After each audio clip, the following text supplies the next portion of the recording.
नमस्कार, स्वागत है आपका बीटीवी न्यूज में। आपके साथ मैं हूं सना और आइए खबरों की शुरुआत से पहले एक नजर डाल लेते हैं हेडलाइंस पर। विगत 6 माह पहले करीब 3 करोड़ रुपए की लागत से विदेश से खरीदा गया आधुनिक फायर वाहन बना शोपीस। बहुमंजिला इमारतों में होने वाले अग्नि हादसों पर काबू पाने के लिए खरीदा गया टर्न टेबल लैडर अब तक नहीं हुआ नगर निगम के सुपुर्द। रांची पुलिस ने नशीले इंजेक्शन बेच रहे युवक को दबोचा। फरार सप्लायर की तलाश में जुटी पुलिस। आधा दर्जन इंजेक्शन और सिरिंज बरामद। और युवती को गोली लगने के मामले में जांच के लिए भाजपा नेता के दफ्तर पहुंची पुलिस टीम। पुलिस को चकमा देकर सुआतला में गाड़ी छोड़कर भागा भाजपा नेता प्रियांश विश्वकर्मा। पुलिस ने गाड़ी जब्त कर शुरू की सर्चिंग। करीब 3 करोड़ रुपए की लागत से 6 महीने पहले खरीदा गया अति आधुनिक फायर वाहन टर्न टेबल लैडर अब तक शोपीस बना हुआ है। इसे नगर निगम को हैंडओवर नहीं किया गया है। 56 मीटर ऊंची बहुमंजिला बिल्डिंग की आग बुझाने के लिए विदेश से खरीदा गया टर्न टेबल लैंडर नाम का अति आधुनिक फायर वाहन पिछले 6 महीनों से शोपीस बना हुआ है। इस वाहन को अब तक नगर निगम के हैंडओवर नहीं किया गया है। गनीमत ये रही कि इस दौरान शहर की किसी बड़ी इमारत में आग नहीं लगी, अन्यथा भोपाल की सतपुड़ा भवन जैसी स्थिति बन सकती थी।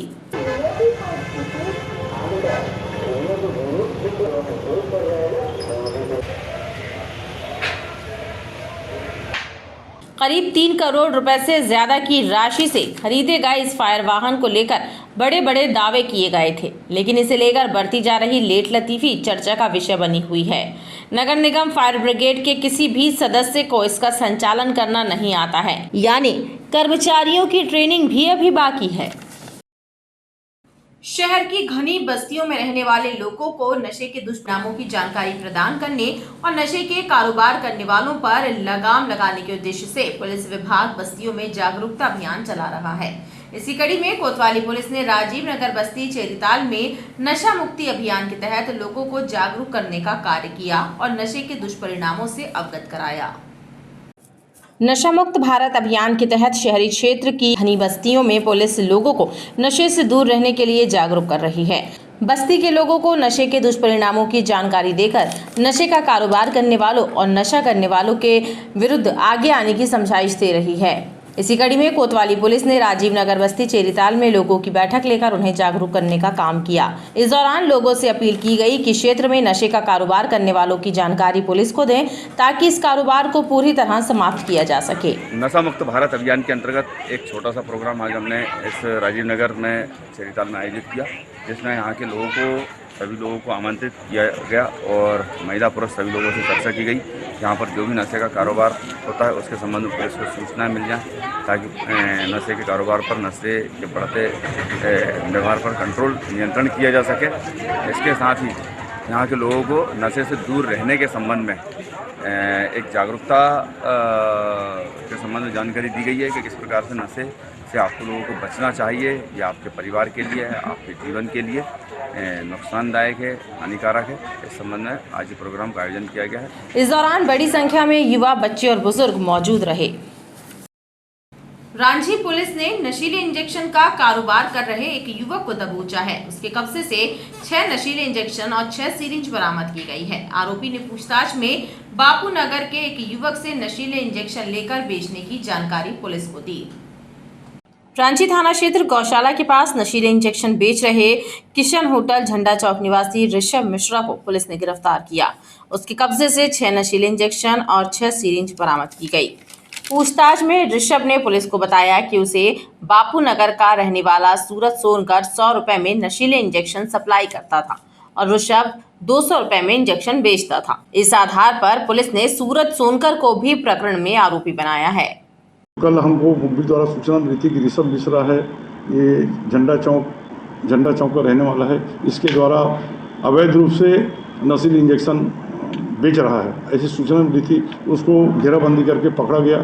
6 सीसी और 6 सिरिंज उनके पास से जब्त किया गया है और धारा 328 और ड्रग एक्ट के तहत उसके खिलाफ प्रथम सूचना पत्र दर्ज किया गया है। उससे जब पूछताछ किया गया तो उन्होंने बताया है कि सूरत सोनकर नाम का बाबू नगर का आदमी है, वो उसको सप्लाई करता है। उसका भी नाम प्रथम सूचना पत्र में खोला गया है और उसे भी गिरफ्तार करने की कोशिश की, लेकिन कल वो भाग चुका है और आगे उसको गिरफ्तार करके इसी मामले में न्यायालय पेश करेंगे। पुलिस अब फरार सूरज की तलाश में जुट गई है। गढ़ा बाजार में स्थित एक आभूषण शोरूम में ग्राहक बनकर पहुंची महिलाओं के गिरोह ने दुकानदार को बातों में उलझाकर 60,000 रुपए कीमत के जेवरों पर हाथ साफ कर दिया। महिला गिरोह की ये कारस्तानी दुकान में लगे सीसीटीवी कैमरों में कैद हुई है। दुकान संचालक ने घटना की शिकायत और सीसीटीवी वीडियो गढ़ा पुलिस को दिए हैं। अब इस आधार पर पुलिस महिला गिरोह की पतासाजी में जुट गई है। गढ़ा बाजार में स्थित शगुन श्री आभूषण शोरूम में महिलाओं के एक गिरोह द्वारा आभूषण चोरी करने का मामला सामने आया है। दुकानदार को बातों में उलझाकर इस वारदात को अंजाम दिया गया। ये वारदात शोरूम में लगे सीसीटीवी कैमरों में कैद हुई है। दुकान संचालक निर्मल जैन के मुताबिक 3 महिलाएं ग्राहक बनकर दुकान पर पहुंची थी और उन्हीं में से एक महिला ने हाथ की सफाई दिखाते हुए इस वारदात को अंजाम दिया। ठीक है, हम आना हो जाना वैसे भी हम अभी आप पर्ची देना कर रहे तो बस काट देना है, इसमें डाल दो सब बुलवा देना, मतलब हम आ जाए। मेरी सोने चांदी की दुकान है, वहाँ पर मैंने उनको सामान दिखाया और उसी दौरान मेरा बेटा भी आ गया। एक ग्रुप को मैंने दिखाया, दूसरे को बेटे ने दिखाया और उसी दौरान दिखाते दिखाते एक महिला ने बड़ी सफाई से लगभग 60,000 सोने की ज्वेलरी, डबल कुंदा लॉकेट कहलाता है, और उसको पार कर दिया बड़ी स्पेशल टेक्निक से, है ना। हम लोग उसको चेक नहीं कर पाए और जब दूसरा ग्राहक आया उसी आइटम को मांगने के लिए तो देखा तो वो आइटम नहीं थी। जब नहीं थी तो फिर हम लोगों ने सीसीटीवी कैमरे को खंगाला तो उसमें वो क्लियर समझ में आ गई। जब वो समझ में आई तो उसकी जानकारी हमने गढ़ा थाने में दी। अब उन्होंने आश्वासन दिया कि हम शीघ्र से शीघ्र उसको चोर को पकड़ने की कोशिश करेंगे। आपका नाम? शोरूम संचालक ने गढ़ा थाने में सीसीटीवी फुटेजों के साथ ही शिकायत दर्ज करा दी है। पुलिस ने शोरूम संचालक को कार्यवाही का आश्वासन दिया है। संस्कारधानी की सबसे प्राचीन हनुमान मंदिरों में शुमार बड़े महावीर जी का मंदिर भक्तों की श्रद्धा और आस्था का केंद्र माना जाता है। बड़ा फुहारा क्षेत्र में स्थित इस मंदिर का इतिहास मराठा काल से जुड़ा हुआ है। मराठा सरदारों ने 500 से 600 सालों पूर्व इस मंदिर की स्थापना की थी। मंदिर की खासियत ये भी है कि मंदिर में स्थापित हनुमान जी महाराज की प्रतिमा दैवीय स्वरूप में विराजमान है और मंदिर पीपल के पेड़ के नीचे स्थापित है। यहाँ आने वाले हर श्रद्धालु की मनोकामना अवश्य पूर्ण होती है। संस्कारधानी जबलपुर के प्राचीन हनुमान मंदिर में बड़े महावीर जी का मंदिर अत्यंत प्रसिद्ध मंदिर है। इस मंदिर का इतिहास मराठा कालीन साम्राज्य से जुड़ा हुआ है। ऐसा बताया जाता है कि लगभग 500 से 600 वर्ष पुराने इस मंदिर का निर्माण मराठा सरदारों ने कराया था। तभी से मंदिर श्रद्धालुओं और भक्तों की आस्था का प्रमुख केंद्र बना हुआ है। मंदिर के पुजारी और सेवकों की माने तो इस प्राचीन काल हनुमान मंदिर की और भी खासियत है जो भक्तों को अपनी ओर आकर्षित करती है। मंदिर पीपल के पेड़ के नीचे स्थित है और यहाँ हनुमान जी महाराज दैवीय रूप में विराजमान है जो श्रद्धालुओं की सभी मनोकामनाओं को पूर्ण करते हैं। मंदिर में प्रतिदिन श्रद्धालु दर्शन करने आते हैं, लेकिन शनिवार और मंगलवार को हनुमान जी महाराज के दर्शनों के लिए श्रद्धालुओं की कतारें लगती हैं।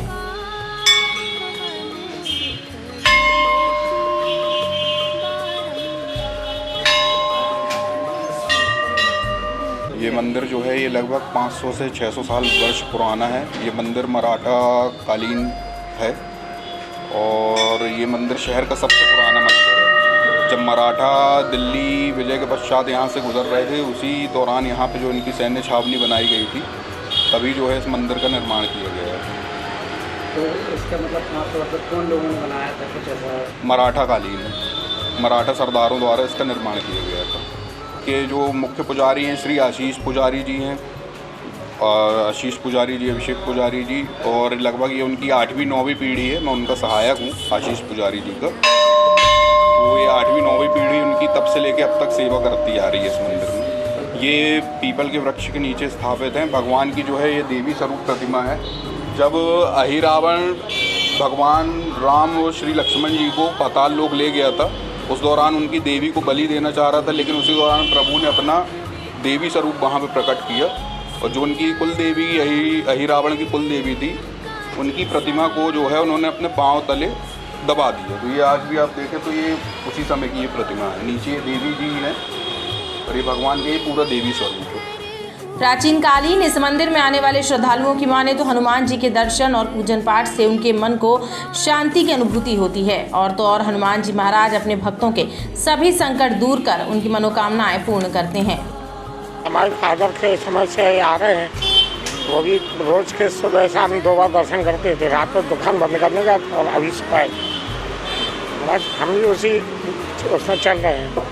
ये बड़े महावीर जी का श्री हनुमान जी महाराज का सिद्ध स्थान है। हम लोग तो बचपन से यहाँ देखते चले आ रहे हैं। हमारे बुजुर्गों ने भी बताया कि काफ़ी प्राचीन, लगभग 150 से 200 वर्ष पुराना स्थान होना चाहिए। और सबसे प्रमुख चीज़ ये है कि ये पीपल के वृक्ष के नीचे स्थापित हनुमान जी महाराज हैं और लोगों की मनोकामना पूर्ति होती है यहाँ पर। हनुमान जी प्रसिद्ध स्थान है यहाँ पर। जो भी श्रद्धालु यहाँ आते हैं श्रद्धा से यहाँ पर चरणों में नमन करते हैं और यहाँ पर हनुमान जी महाराज की जो मनोकामना होती है वो पूर्ण होती है। बड़े महावीर जी का मंदिर जो है ये पुराना मराठा काल से स्थापित है और इसमें रात दिन सैकड़ों दर्शनार्थी आते हैं और मनोकामनाएँ पूरी करते हैं।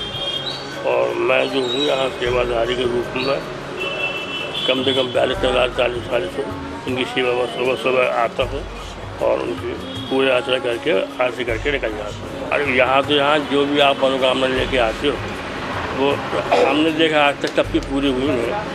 किसी प्रकार का कोई ऐसा नहीं, संदेह भी नहीं कर सकते। बड़े महावीर मंदिर के नाम से प्रसिद्ध इस हनुमान मंदिर का इतिहास जितना पुराना है, मंदिर और हनुमान जी के प्रति लोगों की अटूट श्रद्धा और विश्वास भी उतना ही पुराना है। संजीवनी नगर थाना क्षेत्र धनवंतरी नगर में भाजपा नेता के ऑफिस में युवती को संदिग्ध हालातों में गोली लगने के मामले में पुलिस की जांच जारी है। मामले में फरार भाजपा नेता प्रियांश विश्वकर्मा सुअतला में पुलिस की टीम को चकमा देकर अपनी गाड़ी मौके पर छोड़कर भाग खड़ा हुआ। उसकी तलाश में पुलिस की छापेमारी जारी है। पुलिस भाजपा नेता प्रियांश विश्वकर्मा की गाड़ी जब्त करने के बाद शनिवार की सुबह उसके दफ्तर भी पहुंची थी। इधर गोली लगने से घायल हुई युवती के बयान भी दर्ज किए जा रहे हैं। शनिवार को घायल युवती के परिजन मामले में एफआईआर दर्ज कराने थाने पहुंचे थे। संजीवनी नगर थाना क्षेत्र धनवंतरी नगर में भाजपा नेता प्रियांश विश्वकर्मा के ऑफिस में एमबीए की छात्रा वेदिका ठाकुर को संदिग्ध हालातों में गोली लगने के मामले की छानबीन जारी है। इस मामले में जहां पुलिस घायल युवती के बयान दर्ज करने की बात कह रही है, तो वहीं शनिवार को युवती के परिजनों ने संजीवनी नगर थाने में मामले की एफआईआर भी दर्ज कराई है। इधर युवती को दमोनाका स्थित अस्पताल में भर्ती कराने के बाद मौके से फरार हुआ भाजपा नेता प्रियांश विश्वकर्मा पुलिस को चकमा देने में फिर कामयाब रहा। पुलिस को सुअतला नरसिंहपुर के पास प्रियांश की लास्ट लोकेशन मिली। पुलिस ने नाकाबंदी कर सर्चिंग अभियान शुरू किया, लेकिन प्रियांश पुलिस को चकमा देकर अपनी गाड़ी छोड़कर मौके से भागने में कामयाब रहा। उसकी लॉक गाड़ी को खोलकर अब गाड़ी की सर्चिंग कराई जा रही है। शनिवार को सीएसपी प्रतिष्ठा राठौर पुलिस बल के साथ प्रियांश के दफ्तर जांच के लिए पहुंची थी। हालांकि अब भी इस मामले में पुलिस किसी ठोस निष्कर्ष पर नहीं पहुंची है और अधिकारी घायल वेदिका के बयान दर्ज होने और फरार भाजपा नेता प्रियांश विश्वकर्मा के पकड़े जाने का इंतजार कर रहे हैं। कल जो थाना संजीवनी नगर में घटनाक्रम हुआ है उसको देखते हुए जो महिला है उनके परिजन आज सुबह हमारे पास आए हैं और एफआईआर तुरंत हम लोग ले रहे हैं और वो लोग बैठे हैं और एफआईआर की कार्रवाई हो रही है थाने में। पुलिस को जो तहरीर प्राप्त हुई है वो शाम को प्राप्त हुई है और शाम में जैसे ही पुलिस को सूचना मिली वैसे ही सब लोग एक्टिव हो गए हैं और जो फरार आरोपी है उसको भी ढूंढने के लिए टीम लगी हुई है और जो वेदिका है वो भी कल कॉन्शियस नहीं थी, वो आज कॉन्शियस हुई है, तो आज उनके बयान लेके तुरंत ही हम लोग एफआईआर कर रहे हैं और बाकी जांच में पता चलेगा। एक्चुअली जो घटना घटित हुई है वो 2 लोगों के बीच में एक कमरे में हुई है, एक वेदिका और एक प्रियांश। तो जब तक ये 2 के बयान हमारे पास नहीं आते हम एग्जैक्टली कुछ नहीं कह सकते हैं, पर जिन हॉस्पिटल्स के नाम सामने आ रहे हैं वहाँ के कैमरे भी हम लोग देख रहे हैं और वहाँ के डॉक्टर से भी हम लोग बात कर रहे हैं। अगर ऐसा कोई फैक्ट सामने आता है तो उन हॉस्पिटल मैनेजमेंट के ऊपर भी कार्रवाई की जाएगी। आरोपी फरार है अभी, जैसे कि मैंने बताया, टीम गठित हमने की है और कल वो गाड़ी छोड़कर भागे हैं सुअतला के पास से। गाड़ी हम लोग के जब्त में है, गाड़ी की हम सर्चिंग कर रहे हैं और आरोपी ने अपना फ़ोन वगैरह बंद कर लिया है। बस सीडीआर और मोबाइल लोकेशन के बेसिस पे हम आरोपी को ढूंढने का पूरा प्रयास कर रहे हैं। गौरतलब है कि शुक्रवार को वेदिका को गोली लगने की घटना सामने आने के बाद उसके परिजनों ने भाजपा नेता प्रियांश पर वेदिका को गोली मारने के आरोप लगाए थे। प्रियांश भी दफ्तर के सीसीटीवी वीडियो, हार्ड डिस्क और पिस्टल लेकर फरार हो गया था। ऐसे में पूरा मामला संदिग्ध बना हुआ था और पुलिस ने वेदिका के बयान दर्ज होने के बाद ही गोलीकांड की सच्चाई सामने आने की बात कही थी। जिला चिकित्सालय विक्टोरिया में एक अज्ञात मरीज की मौत हो जाने से पुलिस असमंजस में पड़ गई है। मरीज द्वारा जो पता, ठिकाना और नाम हॉस्पिटल के रजिस्टर में दर्ज करवाया गया है, उस पर संशय बना हुआ है। जिला चिकित्सालय विक्टोरिया में एक अज्ञात मरीज की मौत हो जाने से संशय की स्थिति बनी हुई है। 50 वर्षीय मृतक ने हॉस्पिटल के रजिस्टर में जो अपना नाम और पता लिखवाया है, वह हकीकत में मेल नहीं खा रहा है, जिसके चलते लाश की शिनाख्त नहीं हो पा रही है। मृतक ने अपने घर का पता त्रिमूर्ति नगर का लिखा है, जहां पहुंचकर पुलिस को उस नाम से जुड़ा परिवार नहीं मिला। विक्टोरिया अस्पताल से सूचना मिली थाना गोहलपुर में कि मरीज गौरी शंकर दुबे, पिता भीमचंद दुबे, उम्र 50 साल, निवासी त्रिमूर्ति नगर, ये हाइपरटेंशन और गैस पेन की बीमारी के तहत एडमिट हुए थे। जो 15 तारीख को एडमिट हुए, 16 को एक्सपायर हुए और जब से एडमिट हुए इनके कोई भी परिजन नहीं आए थे। इनके एड्रेस पे तलाश की गई, लगातार तलाश की गई कल से लेकर आज तक, लेकिन अभी तक इनके परिजनों को पता नहीं चला है।